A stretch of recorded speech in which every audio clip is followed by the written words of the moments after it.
দর্শক, ফ্যানটা বন্ধ করেন তো। দর্শক, আপনারা দেখতে পাচ্ছেন একটি হলস্টিয়ান ফ্রিশিয়ান জাতের একটি বড় গাভী। আর আপনারা সচরাচর জানেন যে এই জাতের গাভীগুলা অনেক দুধ দেয়। আর স্ক্রিনে যে গরুটা দেখতে পাচ্ছেন এই গরুটা সকাল বিকাল মিলায়ে প্রায় 18 থেকে 20 লিটার দুধ দেয়।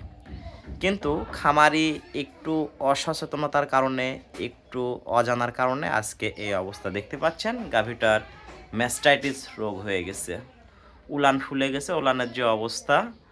আর এটা হওয়ার মূল কারণ খামারেরও অসচেতনতা।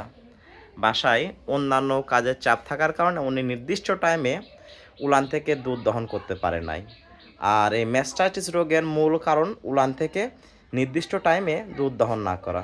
এই জন্য আপনাদেরকে বলছি, আপনারা যারা এই রোগটা প্রতিরোধ করতে চান এবং যারা গাভী পালন করেন তারা অবশ্যই এই দিকে খেয়াল রাখবেন, নির্দিষ্ট টাইমে দুধ দহন করবেন।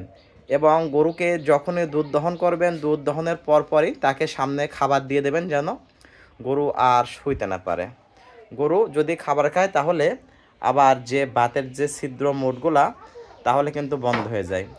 দুধ দোহানোর সময় যে বাটগুলা, যে বাটে দুধ আসে ওই বাটগুলা ফাঁকা হয়ে যায়। এই কারণে যখনই গরু শুয়ে পড়ে উলানের মধ্যে দিয়ে ছত্রাক, ব্যাকটেরিয়া, ভাইরাস প্রবেশ করে ম্যাস্টাইটিস হতে পারে। এই জন্য আপনারা দুধ দোহানোর পরপর গাভীকে অবশ্যই খাবার দিয়ে দেবেন, ওকে মিনিমাম 20 মিনিট শুইতে দেবেন না। ধন্যবাদ।